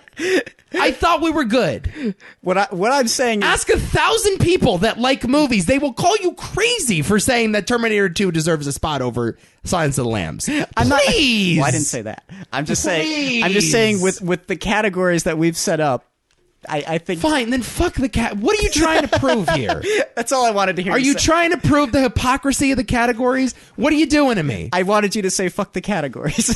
Silence of the Lambs, it deserves recognition. It's the Movie Hall of Fame, and it is not complete without Silence of the Lambs, one of the great movies ever made, one of the great thrillers in the history of film. What, Terminator 2 isn't? You're being a little harsh on Terminator 2. I'm not being harsh. I'm saying these two movies are in different categories. That's what I'm saying. Yeah. They are clearly in different categories. Are we done here? Yeah, sure. Okay. Congratulations to the Silence of the Lambs. You're in. Ooh, that was a close one. Yeah. Bravo. I don't like you these days. I don't like you. You're testing my patience. I'm a little kid in a playground here.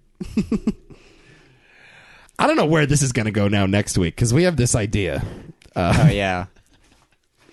Can we... All right, so question.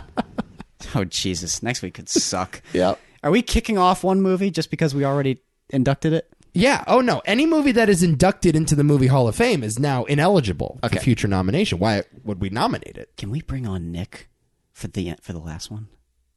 Yeah. Yeah. Yeah, we can Let's totally get Nick for... Okay. So, all right. the Joker, or I'm sorry, just Joker is coming out next week.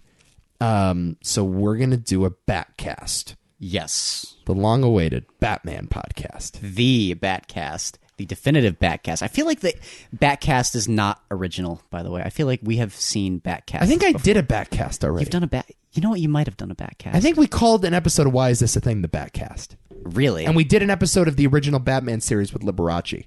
Oh. Okay, I was there for that. Yeah. So, we're going to nominate Batman movies. But The Dark Knight, stupidly, is already in the Movie Hall of Fame. Yes. So we're going to now induct a second Batman movie. Which is fucking dumb. Which feels excessive, but it is. This will be a fun conversation, I think. Yes, I agree. So here we go. We're going to draft, as usual, 6 movies involving Batman in some way. So I'll say just the parameters are, they have to be feature-length films. Mm-hmm. They have to have the Batman character in them. Okay. Okay? So I guess, for example, Suicide Squad would work because Batman makes an appearance and the Joker's in that movie and Harley Quinn's in that movie. I don't imagine we'll be nominating Suicide Squad, though. No. But we'll see. So you can go first, sir. I will say Batman. Just plain old Batman by Tim Burton. Okay. And I'm going to go Batman Returns. That's fine. Yeah. Then I will nominate, just to get it out of the way, Mask of the Phantasm. All right. And just do it. Okay, I've never seen that Adam West Batman. Oh, I've never seen it. Don't nominate that thing. But because well, all right, I'll do Batman Begins. Go ahead. Okay, and I guess I gotta do Dark Knight Rises. We gotta talk about it. Okay, so what we're left with are 3 bad movies. Yes. I mean, we could do The Killing Joke, which is another animated film, but it's all about the Joker. I heard that's not that good, though. I heard like a lot of mixed things about it, but it's certainly better than the other 2. I don't want to do more animated movies. One's good enough for me. Jesus. You really want to talk about either Batman Forever or fucking Batman and Robin? Those are our options? Well, I can go Batman v Superman: Dawn of Justice. Oh God, that's even worse. Batman v Superman. I would love to do that, but for like, why is this a thing? Fuck it. I'm gonna Batman the movie. Let's do it. The original? Yeah. All right. Adam West. Let's talk about it. Okay. Yeah. That'll be fun. I would like to. I was thinking maybe we do one movie for each Batman. Oh. We do Keaton, Clooney, Kilmer, Bale, West, Affleck. But that's okay. We don't have to. I don't want to kill myself at the end of a fucking Batman podcast. I also don't hate Batman Forever. I don't know if I hate it either, but who gives a shit? Who gives a shit about that movie? Okay, yeah, I'm gonna stick with the Adam West one. Mm-hmm. All right, this is a fun list. All right, I'm looking forward to that. What is it again? Repeat it. Batman the movie with Adam West. Okay. Batman Returns, both Tim Burton films starring Michael Keaton. Batman Mask of the Phantasm, is that right? Yep. Batman Begins, and The Dark Knight Rises. Yep. Dark Knight already inducted. Yes. Sorry, guys. One of those 6 getting into the Movie Hall of Fame. And then I imagine the 2 of us at some point in time will have seen Joker. And I'll probably end up seeing it. I want to try to see it that Saturday. Yeah. So I won't have time on the Friday night. Or maybe on Thursday. Maybe I can go Thursday. Ooh. Not bad. It seems like a movie I'm not going to be able to go with the girl, though. Everyone is saying that it's like... A lot of controversy. Yeah. Are you ready for 4 months of this? I just want people to talk about a movie again. Yeah. I want people Well, to, they're talking. Yeah, but they're talking now. Like, I want people to like come out of this movie and be like, holy fucking shit, did you see the Joker? We'll be talking. Yeah. Okay. I'm not sure it'll all be productive conversation, but there will be conversation. Man, some of the discussions surrounding this movie are incredible. Yeah. And total bullshit. But, I mean, I don't know. Maybe I need to watch the movie. Maybe yeah. We have to see the movie before we call it bullshit. Yes, I'll agree. Maybe I'll agree with them. Yeah. What are you up to, Todd Phillips, director of Hated, the G.G. Allen story? That may be the skeleton key that unlocks Joker for us. I was thinking the same thing. Yeah. It's like it's the only thing that makes sense with his filmography. It's like maybe this is where it all comes from. That little deep-seated thing inside of him. This was his way of explaining G.G. Allen. Yes. So Joker podcast coming soon. We're also going to do something for the Breaking Bad thing. I'm not sure exactly what it is yet. Will we get Jabril on for that one? Yeah, Jabril wants on. I feel like Nick wants on too. Ooh, that's a big one. Yeah. We could do that. So maybe we even call Zach. I don't know. I just feel like this is such a big thing. Like I feel like, did you see the trailer that came out today? Yeah, I liked it. Yeah. Maybe we'll do that for Cultured or something. Okay. Because it's not really a movie, but I don't know. It's a movie. It's a Breaking Bad movie. It's a TV movie, though. Yeah, we'll talk about it. Also, watch the Uncut Gems trailer. I did. Oh, Yeah. Looks solid. yeah. Looks solid. Looks fucking solid. Looks all right. Mike Francesa as a bookie at the beginning of the movie. It's the stupidest fucking bet I ever heard. Yes! Uncut Gems. All right, I'm out. You're out too. Yeah. We'll be back with a backcast next week. And until then... yeah, fuck it. Hasta la vista, baby.